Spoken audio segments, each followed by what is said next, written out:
15장 우리 1절부터 10절까지 봅니다. 이사야서 35장 1절부터 10절까지입니다.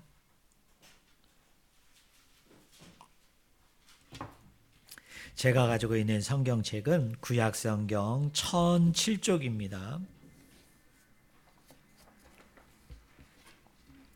구약성경 1007쪽 이사야서 35장 우리 1절부터 10절까지 말씀을 제가 읽어드립니다.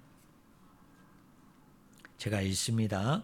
강야와 메마른 땅이 기뻐하며 사막이 백합화같이 피어 즐거워하며 무성하게 피어 기쁜 노래로 즐거워하며 레바논의 영광과 갈멜과 사론의 아름다움을 얻을 것이라.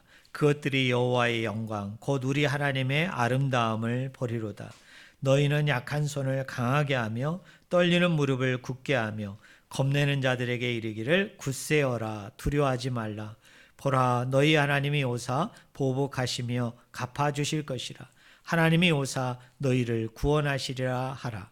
그때 맹인의 눈이 밝을 것이며 못 듣는 사람의 귀가 열릴 것이며 그때 저는 자는 사슴같이 뛸 것이며 말 못하는 자의 혀는 노래하리니 이는 광야에서 물이 솟겠고 사막에서 시내가 흐를 것임이라.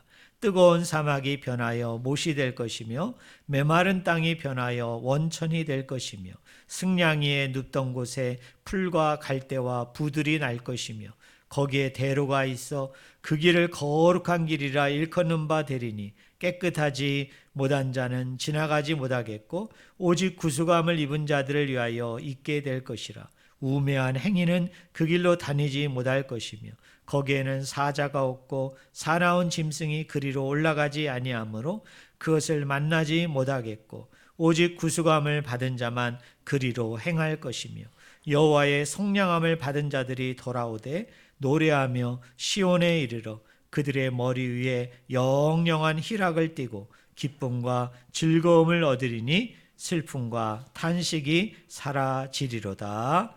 아멘.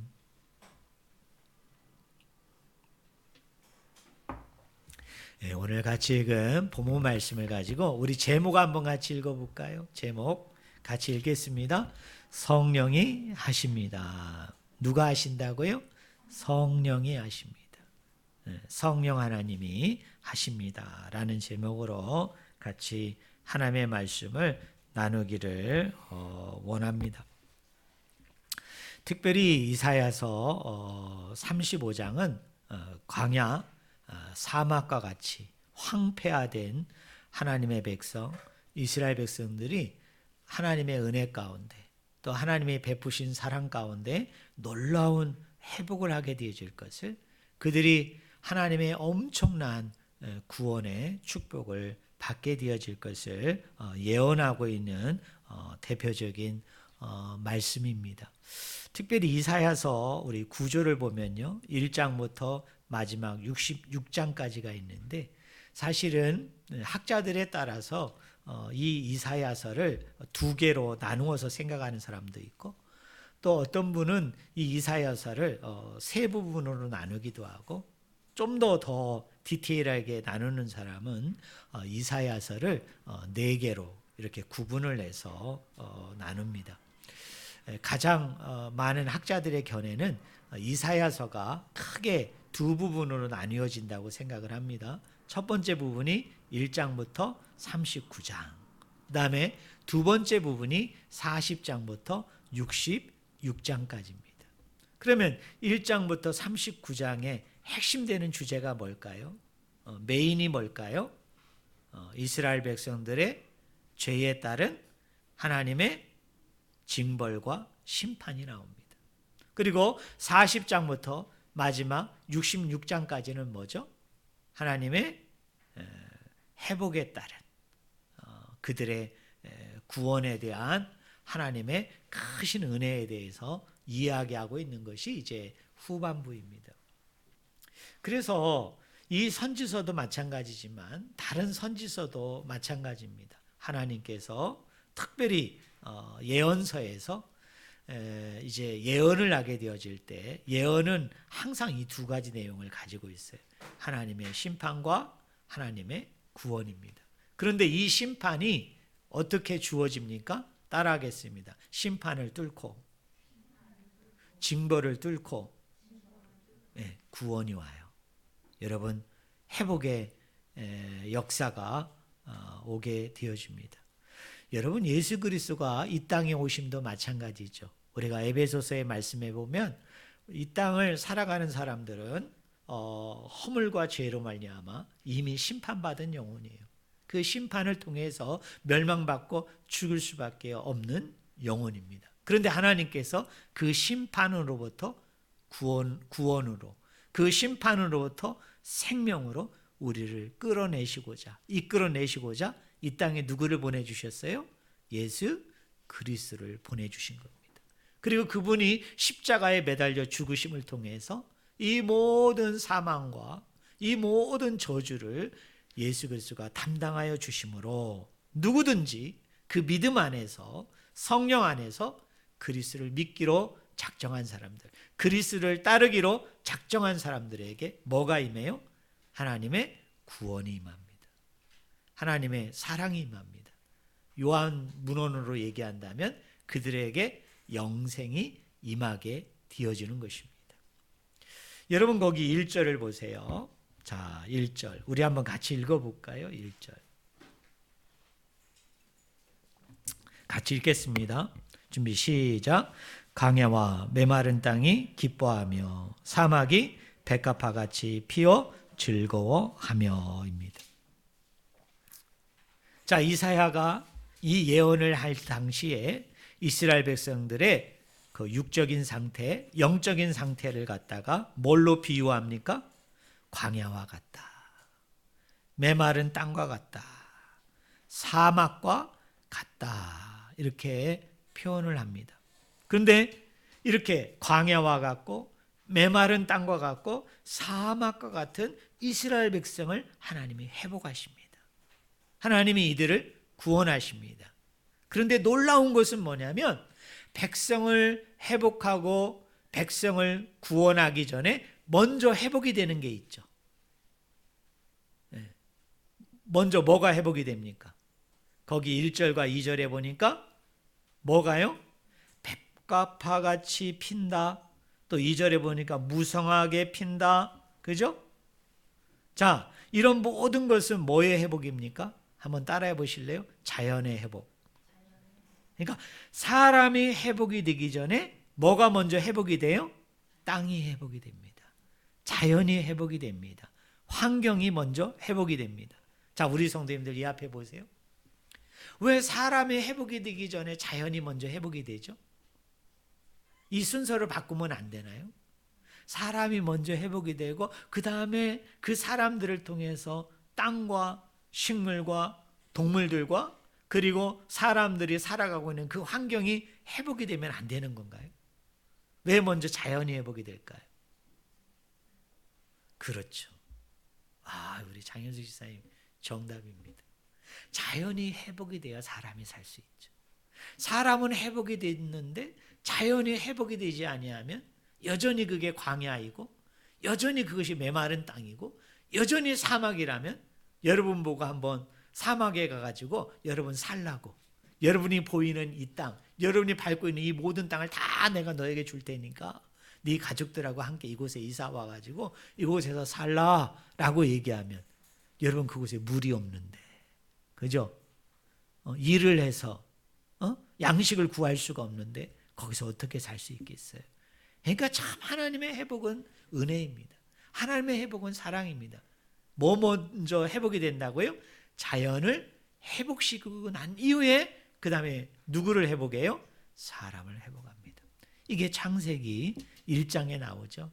하나님이 천지를 창조할 때 1일부터 6일까지 창조합니다. 근데 사람은 맨 처음에 창조했나요? 맨 끝 마지막에 창조했나요? 6일째 마지막에 창조했습니다. 그 앞에 땅을 만드시고 하늘을 만드시고 하늘에 거하는 생물들을 만드시고 땅에 거하는 모든 동물과 생물들, 식물들을 만드시고 난 후에 비로소 인간을 만들었어요. 왜 하나님이 마지막에 인간을 만들었다고요? 사람이 살만한 모든 환경들을 질서 있게 다 만드시고 난 후에 마지막에 사람을 만듦으로 그 자연 가운데, 그죠? 그 생물과 동물과 함께 하면서 살아갈 수 있도록 하나님이 창조하신 거예요. 자, 그 이야기가 1절과 2절에 쭉 나옵니다. 자, 그 다음에 3절, 4절을 보세요. 자, 3절, 4절은 사람이 회복이 되는 데 있어서 인간이 가지고 있는 근원적인 두 가지 한계를 하나님이 극복시켜 주겠다라고 약속합니다. 자, 저를 보세요. 사람이 가지고 있는 근본적인 한계, 첫 번째는 무슨 한계가 있을까요? 육체적인 한계가 있겠죠. 그죠? 사람은 몸을 가지고 있고 이 육신을 가지고 있기 때문에 이 몸과 육신이 가지고 있는 분명한 한계가 있는데 그걸 어떻게 해주시겠다? 극복하게 해주시겠다는 거예요. 시간 관계상 빨리빨리 지나가는 거예요. 그 다음에 4절 뒷부분에 보니까 두 번째 인간이 가지고 있는 한계는 무슨 한계냐면 우리 성도님들 따라하세요. 심리적인, 영적인 한계. 영적으로 죽었다. 심리적으로 절망 가운데 있는, 심리적으로 완전히 다운이 되어져서 살아있는 것 같으나 사실은 죽은 자와 같은 우리를 오늘 여러분 4절에 보니까 뭐라고 얘기해요? 구원하시리라. 회복하여 주시겠다. 그래서 온전한 사람으로, 완전한 사람으로 하나님이 우리를 그렇게 만들어 주시겠다는 거예요. 사랑하는 성도 여러분, 저는 여러분들이 말씀 안에, 하나님 안에, 성령 안에 거하는 자들이 되어짐을 통해서 마지막 때에, 종말의 때에 하나님이 이 땅과 이 자연을 회복하실 뿐만 아니라 그곳에서 살 수 있도록 우리 인간들을 회복하시되 육체적인 한계로부터 회복하시고 심리적이고 영적인 한계로부터 우리를 회복하여 주셔서 그 구원의 은혜 가운데, 영생의 은혜 가운데 영원토록 살게 해주신다고 약속하셨는데 이 은혜와 사랑과 능력이 저와 여러분들 가운데 넘치기를 주님의 이름으로 간절히 축원을 드립니다. 자, 그 다음 절을 봅시다. 자, 5절과 6절에 보면은 4명의 장애인이 소개가 됩니다. 자, 첫 번째 장애인은 시각 장애인입니다. 거기 5절에 뭐라고 얘기하죠? 뭐의 눈이 밝을 것이며 맹인의 눈이 밝을 것이며. 요새는 맹인 그러면 우리 시각 장애인들이 싫어합니다. 그죠? 이게 다 사실은 오늘 현대적인 용어로 우리가 다 바꾸어야 돼요. 첫째는 무슨 장애인이 여기에 등장한다고요? 시각 장애인. 자, 두 번째로는 무슨 장애인이 등장합니까? 청각 장애인입니다. 성경은 뭐라고 표현했어요? 못 듣는 사람이 어떻게 된다고요? 그 귀가 열리게 되어질 것이다. 자, 6절은 세 번째는 무슨 장애인입니까? 이 사람은 지체 장애인입니다. 성경은 뭐라고 표현했습니까? 저는 자는 뭐같이 뛰는 일이 일어날 것이다? 사슴같이 뛰는 일이 일어날 것이다. 마지막 장애인은 어떤 장애인? 언어 장애인입니다. 뭐라고 얘기하죠? 말 못하는 자의 혀는 뭐하리니? 노래할 것이다. 정리합시다. 4명의 장애인이 등장합니다. 첫째 무슨 장애인? 시각 장애인. 두 번째는 청각 장애인. 세 번째는 지체 장애인. 마지막 네 번째는 무슨 장애인? 언어 장애인이 있습니다. 자, 이 사람들이 회복이 되어질 것이다. 이 사람들이 온전히 구원받게 되는 일들이 일어나게 되어질 것이다 라고 얘기합니다. 제가 한번 우리 성도님들에게 질문 하나 할 테니까 대답해 보실래요? 죽은 사람이 살아나는 게 힘들까요? 눈 먼 사람이 눈을 뜨는 게 어려울까요? 거꾸로 죽은 사람이 사는 것이 쉬울까요? 눈 먼 사람이 눈을 뜨는 것이 쉬울까요? 오늘 현대적인 정서로 보면, 우리의 정서로 보면 목사님 당연히 눈 뜨는 게 쉽죠. 눈 뜨는 게 쉽죠. 어떻게 죽은 사람이 살아나는 게 여러분 쉽습니까? 이럴 거예요. 똑같은 질문입니다. 자, 죽은 사람이 살아나는 게 쉬울까요? 아니면 청각장애인이 귀가 안 들렸던 사람이 갑자기 귀가 열려서 들리는 게 여러분 쉬울까요? 뭐가 쉬울까요?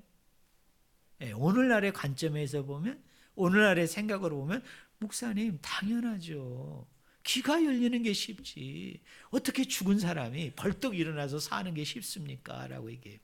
그런데요, 유대인의 관점에서 보면, 이 당시에 유대인들의 생각에서 보면 이 사람들은 뭐라고 얘기하느냐 하면 죽은 자가 살아나는 것이 귀가 열리고 눈이 열리고 그 다음에 지체장애인이 사슴같이 뛰고 말 못하는 자가 혀가 풀려서 하나님을 찬양하고 노래하는 것이 훨씬 어렵다라고 얘기합니다.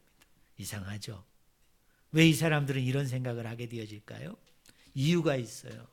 창세기부터 말라기까지 구약 성경을 보면요, 선지자 중에 죽은 사람을 살린 선지자들이 나옵니다. 자, 대표적인 사람 누가 있죠? 누가 죽은 자를 살렸나요? 구약 성경에 보면 엘리야, 그죠? 또 한 사람 엘리사죠. 그러니까 유대인은 그렇게 생각하는 거예요. 죽은 자를 살린 것은 선지자도 뭐 할 수 있는 일이에요? 할 수 있는 일이에요. 누가 능력을 주시면, 하나님이 능력 주시고 하나님이 권세를 주시고, 신약적인 배경에서 얘기한다면 은사를 주시면은 봐라, 선지자가 살리지 않았냐. 그런데 신약이 아니에요. 창세기부터 말라기까지 보면요, 맹인이 눈을 뜨는 기적이 한 군데도 나오지 않아요. 네? 여러분 죄송합니다. 성경대로 표현할게요. 귀머거리가, 예를 들면 청각 장애인이 귀가 열려서 듣는 일이, 여러분 구약 성경에 이런 기적이 나올까요? 안 나올까요? 안 나온다 이거예요. 그러니까 유대인들은 성경대로 믿는 사람들이에요. 자, 보니까 엘리야와 엘리사는 죽은 사람을 살리는 기적이 있었는데 성경 어느 곳을 눈 씻고 찾아봐도 눈이 열리고 귀가 열리는 일은 없었다는 거예요. 그러니까 유대인들은 오늘 우리들의 생각과는 완전히 차원이 다릅니다. 뭐라고 얘기합니까? 눈이 열리고 귀가 열리는 것보다는 뭐가 더 쉽다? 죽은 자가 살아나는 것이 더 쉽다라고 얘기했어요. 왜 그러면 구약 성경에는 선지자가 죽은 자를 살리는 이야기는 나오는데 왜 눈이 띄어지고 귀가 열리는 이야기들은 왜 나오지 않을까요? 그것은 장차 이 땅에 메시아로 오실 예수님이 만이 그 일을 할 수 있는 것으로 소개합니다. 누구만이 할 수 있다고요? 예수님만이 할 수 있다. 누구만이 할 수 있어요? 메시아만이 할 수 있다. 구세주만이 그 일을 할 수 있다라고 구약 성경이 이야기하고 있기 때문에 그렇습니다. 자, 우리가 찾지는 않겠습니다만 마태복음 11장 5절에 보면 이런 이야기가 나옵니다. 예수님보다 6개월 전에 탄생을 했고 예수님보다 6개월 전에 먼저 공생애를 했던 세례 요한이 광야에서 자기를 찾아오는 사람들에게 뭐를 베풀었죠? 물세례, 회개의 세례를 열심히 베풀면서 뭐라고 얘기했습니까? 내 뒤에 오시는 이는 나보다 크신 분이다. 그래서 내가 그의 신들매를 풀기도 내가 감당하지 못하겠다. 그는 흥해야 되겠고 나는 쇠해야 되겠다. 그래서 이제 그 땅을 다스리고 있는 군주와 부인의 모함을 받아가지고 세례 요한이 옥에 갇힙니다. 그리고 사형 언도가 내려져서 이제 오늘 내일 죽을지 모르는 그 상황에 이 세례 요한이 위치한 거예요. 근데 세례 요한도 사람인지라 이제 죽음이 점점 엄습해 오면서 이 세례 요한에게 이런 생각이 들은 거예요. 뭐냐면 내가 얼마 전에 요단강가에서 메시아인 줄 알고 구세주인 줄 알고 구원자인 줄 알고 세례를 주었던 누가? 예수라는 사람이 있는데 정말 이 예수라는 사람이 구약 성경에서 예언했던 많은 선지자와 예언자들이 예언했던 그 메시아, 그 구주가 맞는가? 나에게 하나님이 주신 사명은 그의 길을 평탄케 하고 그의 길을 준비하는 것인데, 나는 이 예수가 메시아이고 구세주인 줄 알고 나는 그 길을 평탄케 하고 그 길을 준비하고 그 길을 여는 사역을 열심히 했는데, 혹여나 내가 엉뚱한 사람에게 세례 주고 내가 엉뚱한 사람의 길을 예비하고 준비하면 내가 나중에 천국에 갔을 때, 하나님 나라에 갔을 때 악하고 게으른 종아라고 평가를 받을 게 좀 두려웠던 것 같아요. 충분히 이해가 돼요. 왜냐하면 죽음을 바로 앞두고 있으니까 마지막 최종적으로 확인하고 싶었어요. 그래서 자기의 사랑하는 두 제자를 예수님에게 보내서 이 두 제자가 예수님에게 질문합니다. 뭐라고 질문했을까요? 오실 그이가 당신입니까? 다른 말로 얘기하면 우리가 그토록 기다리는 메시아 구세주가 당신 맞습니까? 라고 얘기할 때 예수님께서 다른 이야기를 일절하지 아니하시고, 오늘 우리가 읽었던 본문 이사야서 35장 5절과 6절, 그리고 이사야서 60장에 나와 있는 내용을, 말씀을 가지고 그대로 인용합니다. 뭐라고 말씀하셨을까요? 맹인이 눈을 뜨며, 기머거리가 귀가 열리며, 가난한 자들에게 복음이 전파되며, 그 다음에 이런 일들을 네가 지금 보고 있는데 이걸 본 그대로 누구에게? 세례요한에게 가서 말하라. 그래서 두 제자가 급히 돌아가서 세례요한에게 그 이야기를 들려줬을 때 세례요한이 그때서야 비로소 확신하죠. 누굽니까? 예수는 뭐다? 메시아다. 예수는 뭐다? 구원자다. 구주다. 왜 그래요? 구약 성경에 보니까 죽은 자가 살아난 이야기는 있는데 눈이 뜨여지는 이야기, 귀가 열려지는 이야기는 하나도 나오지 않는다. 왜? 그런 일을 하는 사람은 곧 누구다? 메시아다. 구주다. 근데 예수님이 이 땅에 오셔서 간헐적으로 어떻게 하셨어요? 소경 바디모의 눈을 뜨게 해줍니다. 귀가 닫힌 사람의 귀를 열어줍니다. 앉은뱅이를 자리에서 일어나서 그를 춤추게 만듭니다. 말을 못하는 자의 혀를 하나님이 만드셔서 예수님을, 하나님을 담대히 증거하고 전파하는 증인으로, 전도자로 삼는 이야기를 합니다. 그리고 세례요한에게 그 이야기를 하자 세례요한은 구약에 정통한 사람이에요. 구약 성경을 너무나 아는 사람이에요. 옳거니 내 앞에 있는 바로 예수가 구원자이시구나, 메시아이시구나, 그렇게 뭐하게 됐다는 거예요? 인정하게 됐다는 거예요. 자, 그런데요,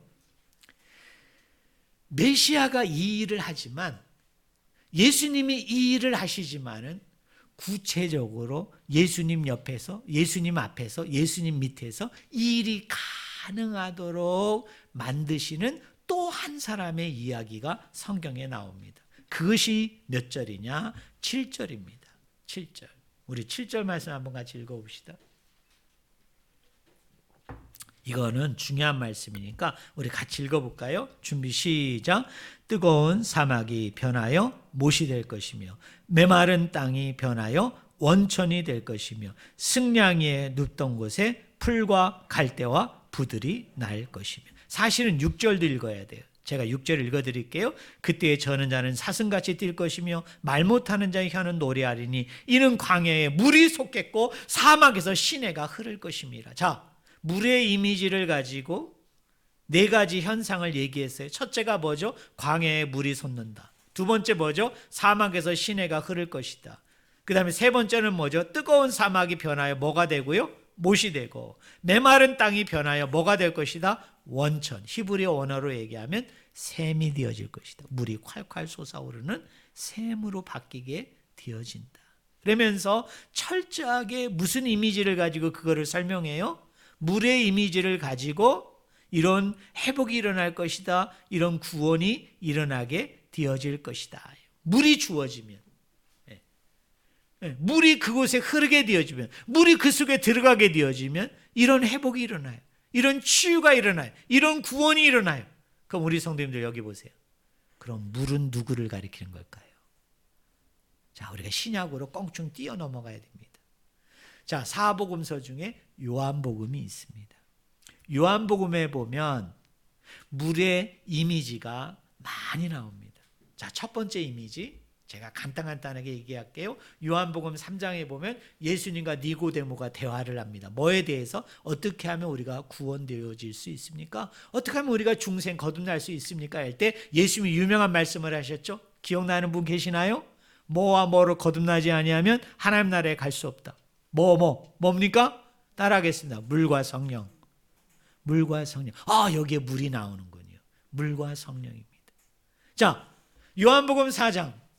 수가성 여인, 다른 얘기로 하면 사마리아 여인과 예수님이 만나서 대화를 합니다.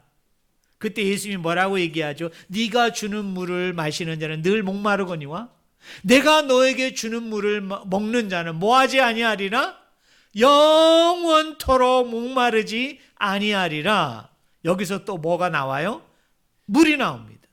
자, 뒤로 넘어갑니다. 요한복음 7장에 보면은 초막절과 관련되어져서 예수님이 이런 말씀을 하셨어요. 따라하겠습니다. 배에서 생수의 강이 넘쳐 흘러가리라. 네, 넘쳐나리라. 여기 보니까 뭡니까? 강, 물의 이미지가 나옵니다. 자, 뒤로 또 쭉쭉쭉쭉 요한복음 넘어갑니다. 요한복음 19장에 보니까 어떤 군인이 예수님이 십자가에 매달려 있었어요. 예수님이 가상칠언 7마디의 말씀을 하시고 난 후에 예수님이 운명하십니다. 죽으십니다. 그런데 밑에 있는 군인이 정말 예수님이 죽은 거 맞아? 라고 확인하기 위해서 한 행동이 있죠. 뭐죠? 긴 창을 가지고 예수님의 옆구리를 어떻게 합니까? 푹 찔렀다가 어떻게 하죠? 이 창을 쭉 뺍니다. 그랬더니 예수님의 이 옆구리에서 뭐가 막 흘러 넘쳐서 나오죠? 2가지가 나온다고 합니다. 뭐죠? 하나는 피, 당연히 피가 나오겠죠. 근데 놀라운 것은 피만 나오는 게 아니고 뭐도 피와 물이 나오더라. 여기에 또 물이라는 이미지 단어가 쓰입니다. 요한복음은 일관적으로 물이라는 단어를 통해서 어떤 한 분을 표현합니다. 그분이 누구냐? 따라하겠습니다. 성령. 예, 성령입니다. 물과 성령으로 거듭나지 아니하면 그 물과 성령은 같은 분이에요. 성령 하나님을 이야기합니다. 네가 주는 물을 마시는 자는 목마르거니와 내가 주는 물을 먹는 자는 영원토록 목마르지 아니하리라. 그 물은 누굽니까? 성령을 이야기합니다. 자, 너의 배에서 생수의 강이 흘러 넘치리라 라고 얘기할 때 그 생수, 그 물은 뭐를 얘기합니까? 성령을 의지합니다. 자, 예수님께서 십자가에 매달려 죽고 난 후에 그의 허리에 창을 꽂으니까 거기서 피와 물이 나오는데 그 물은 뭘 얘기하는 겁니까? 성령을 이야기합니다. 성령 하나님을 이야기합니다. 자, 그럼 우리 성도님들 보세요. 오늘 본문 말씀에 6절과 7절에 광야에 물이 솟겠고 사막에서 시내가 흐를 것이며 뜨거운 사막이 변하여 못이 될 것이며 메마른 땅이 변하여 원천 샘이 되어질 것이다. 이런 역사, 이런 회복, 이런 구원은 메시아가 행할 것이에요. 예수님이 행할 것인데 성경은 뭐라고 얘기합니까? 예수님만 이 일을 하시는 게 아니라 예수님의 위에서, 예수님의 옆에서, 예수님의 밑에서 이 일이 가능하도록 하시는 분이 계시다. 그분이 누구이시다? 성령 하나님이시다. 여러분 믿습니까? 메시아가 올 때, 예수 그리스도가 이 땅에 오실 때 간헐적으로 이런 일이 일어날 것이다. 간헐적으로 이런 회복이 되어지는데 이 모든 것은 바로 메시아가 오심으로, 예수님이 오심으로 되어지는데 우리 예수님마저도 어떻게 해요? 성령의 인도하심을 따라, 성령의 역사하심을 따라, 성령의 그 이끄시는 그 일들을 따라서 성령이 가능케 하심으로 그 모든 것을 이루어 가 주실 것이다. 그 예언이 바로 이 이사야서 35장의 예언인 거예요. 사랑하는 성도 여러분, 오늘 우리도 어떤 의미에서 지금 내가 놓여 있는 상태가 광야와 같을 수 있고 메마른 땅과 같을 수 있고 사막과 같이 될 수 있어요. 어떤 사람은 육신적인 한계로 말미암아 고통과 아픔과 슬픔 가운데 놓일 수도 있고, 어떤 사람은 심리적으로 안정이 되어지지 못함을 통해서 늘 우울해하고 늘 힘들어하고 지칠 수 있어요. 또 영적으로 내가 공고한 가운데, 힘든 가운데 영적으로 내가 살아있지만은 사실은 죽은 자와 같은 그런 상황 가운데 내가 놓일 수 있어요. 그런데 하나님께서는 뭐라고 얘기합니까? 이런 영혼을 회복하실 것이다. 이런 영혼을 구원해 주실 것인데 그 일은 누가 하느냐? 메시아 예수님이 하시는데, 그 메시아 예수님이 하시되 이 일을 가능케 하는 분은 이 일이 역사되어짐으로 실질적으로 이루시고 성취하고 완성하시는 분은 누구냐? 성령 하나님이 함께 하심으로 이 일을 이루어 가실 것이라고 이야기합니다. 저는 여러분들이 다 성령 받기를 주님의 이름으로 간절히 축원을 드립니다. 여러분이 다 성령님의 인도하신 가운데 나아가기를 원합니다. 성령님이 주신 그 역사, 성령님이 주신 그 충만한 가운데 날마다 잠겨있는 우리 성도님들이 되기를 원합니다. 왜요? 모든 치유와 회복과 구원은 예수님이 하되 혼자 하시는 것이 아니라 누가 일하심으로? 성령님이 일하심으로, 성령님이 역사하심으로. 그래서 오늘 저와 여러분들이 날마다 말씀 가운데, 능력 가운데 성령 충만함의 은혜를 힘입어야 되는 이유가 바로 여기에 있는 줄로 믿습니다. 이번에 다니엘 21일 기도회 동안에 우리가 여러 가지 주제와 내용을 가지고 기도할 수 있어요. 하지만 혹시 우리 성도님들 중에 나는 강야와 같고 메마른 땅과 같고 사막과 같아서 육신적으로, 심리적으로, 영적으로 너무나 힘들고 지치고 너무나도 공고한 가운데 있는 분들은 이번 21일 동안 오순절에서 120명의 제자들과 성도들이 성령 받기를 기도하고 성령의 능력과 은혜를 힘입기를 간절히 소망하고 외쳤던 것처럼 저는 오늘 이 자리가 그 오순절의 그 성령의 기름 부음의 자리가 되어지기를 주님의 이름으로 간절히 축원을 드립니다. 가정에서 기도하시는 분도 기도하세요. 하나님, 저에겐 성령이 필요합니다. 하나님, 저에게 성령을 부어주세요. 하나님, 제가 성령 충만함을 받기를 원합니다. 왜요? 나의 이 모든 것이 회복이 되고 구원되어지고 역사되어지는 데는 성령이 하신다고 했으니까, 성령이 역사하심으로 이루어진다고 그랬으니까 하나님, 저 성령이 필요합니다. 성령 충만함을 허락해달라고 기도하고 간구하는 저와 여러분이 되기를 주의 이름으로 간절히 축원을 드립니다. 자, 빨리빨리 진행할까요? 8절에 거기에 대로가 있어 그 길을 거룩한 길이라 일컫는 바 되리니 라고 얘기합니다. 자, 사막에 하나님이 뭐를 놓겠다? 큰 길을 놓아줄 텐데 그 큰 길이 뭐예요? 거룩한 길이라고 이름이 붙여질 것이다. 이거는요, 우리 이사야 선지자가 예언 가운데 저 먼 미래에 일어날 일을 보고 있는 거예요. 뭐예요? 장차 이스라엘 백성들이 바벨론이라는 나라에 의해 멸망을 당해서 바벨론에 의해 포로로 끌려갑니다. 근데 이 사람들이 하나님의 은혜 가운데 이 시온으로, 이스라엘 땅으로 회복이 되어질 때 이 사람들이 어떤 길을 통해서 그 이쪽으로 오게 되어진다고요? 사막에 놓여진 대로, 큰 길, 거룩한 길을 통해서 이 사람들이 시온으로 오게 되어질 것이다. 예루살렘으로 어떻게 해요? 귀환하게 되어질 것이다. 귀환뿐만 아니라 그 일을 통해 이 사람들이 회복이 되고 치유가 되고 구원되어지는 귀한 역사가 일어나는데, 근데 이 대로는 아무나 걸을 수 없다. 하나님이 제한합니다. 누구만이 걸을 수 있다고 얘기하죠? 거기 8절에 보니까 구속함을 입은 자들, 10절에 보니까 뭐라고 그래요? 속량함을 입은 자들만이 뭐한다 하고요? 돌아오게 되어질 것이다. 그런데 어떤 자는 여기에 오지 못해요? 깨끗하지 못한 자. 두 번째로는 거기 8절 하반절에 보니까 우매한 행인, 쉬운 말로 뭡니까? 미련한 자들은 이곳에 오지 못한다. 대로에 오지 못한다. 근데 이 큰 길은 어떤 일이 일어나느냐? 9절 보세요. 거기에는 사자가 없고 사나운 짐승이 그리로 올라가지 아니하므로 그것을 만나지 못하겠고 오직 구속함을 받은 자만 그리로 행할 것이며. 왜 갑자기 사나운 짐승이 등장했을까요? 왜 갑자기 사자가 등장했을까요? 저를 보세요. 하나님이 동물들을 만드시고 난 후에 그 다음에 사람을 만드셨어요. 그리고 사람한테 무슨 명령을 주시죠? 다스리라고 그랬죠. 뭘 다스려요? 동물들을 다스리라.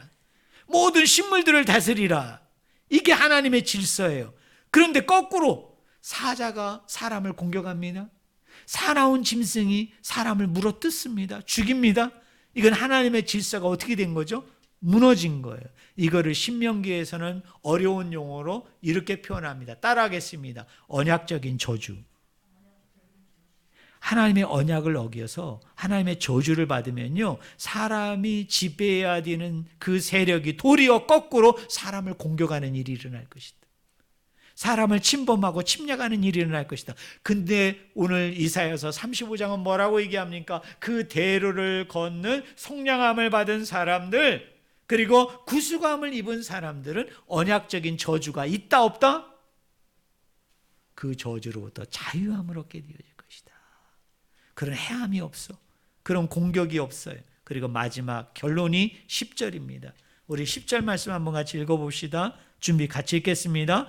여호와의 속량함을 받은 자들이 돌아오되 노래하며 시온에 이르러 그들의 머리 위에 영영한 희락을 띠고 기쁨과 즐거움을 얻으리니 슬픔과 탄식이 사라지리로다. 여기 보세요. 자, 시온으로 돌아옵니다. 바벨론에서 시온으로 돌아옵니다. 바벨론에서 예루살렘으로 돌아옵니다. 그 돌아오는 이 길에 큰 대로를 걷게 되어질 겁니다. 그 대로는 하나님이 예비한 길입니다. 준비한 길입니다. 신학적인 맥락에서 보면 그리스도의 십자가의 길입니다. 그리스도의 부활의 길입니다. 근데 그 길은 착하지 않은 영혼, 악한 영혼들은 지나갈 수 없습니다. 깨끗하지 못한 영혼은 들어갈 수 없어요.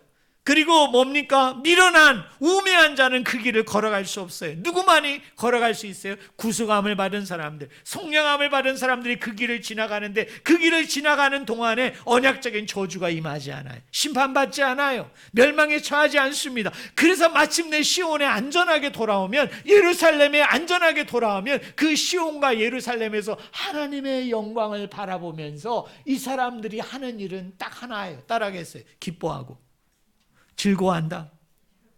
그리고 없어지는 게 있어요. 뭐가 없어진다? 슬픔과 탄식이 없어져요. 슬픔과 탄식이 사라져요. 자, 여기 보세요. 아하! 요한계시록 21장 22장에 새하늘과 새 땅이 되어지면, 새하늘과 새 땅에 우리가 들어가면, 새하늘과 새 땅이 우리 가운데 임하면 대표적인 현상이 뭡니까?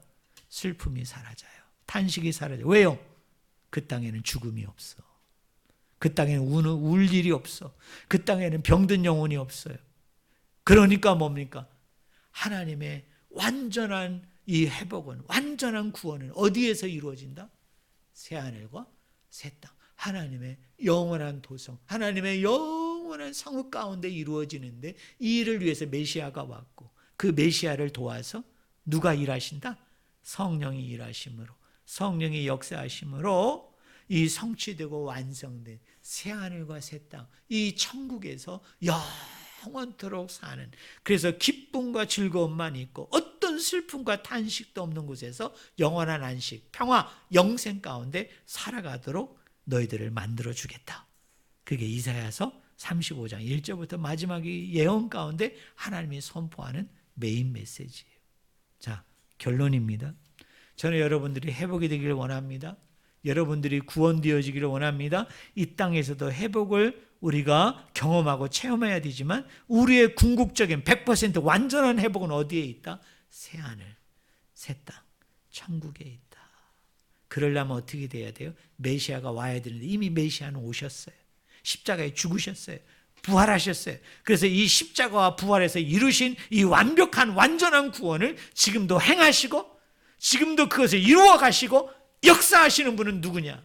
예수님의 영, 하나님의 영이신 성령이 그 일을 하십니다. 그 일을 가능케 하십니다. 그러므로 누구든지 그 성령을 의지하고 바라보고 충만함을 힘입는 영혼은 바로 그 성령의 일하심에 따라서 이 모든 것을 누린다는 사실을 기억하시고, 오늘 우리는 누구만 구하면 됩니까? 따라하겠습니다. 성령. 따라하겠습니다. 성령. 예, 누구만 구하면 돼요? 성령을 구하세요. 성령 충만함을 힘입으세요. 우리 성도님 중에 그런 분이 있을 거예요. 아, 목사님 얘기를 들으니까 저는 교회 얼마 나오지 않아서 너무너무 힘들어요. 뭐가 뭔지 모르겠어요. 근데요, 메인 메시지는 딱 한 가지야. 누가 하신다? 성령이 하세요. 내가 하는 게 아니에요. 내가 한다면 진리를 알아야죠.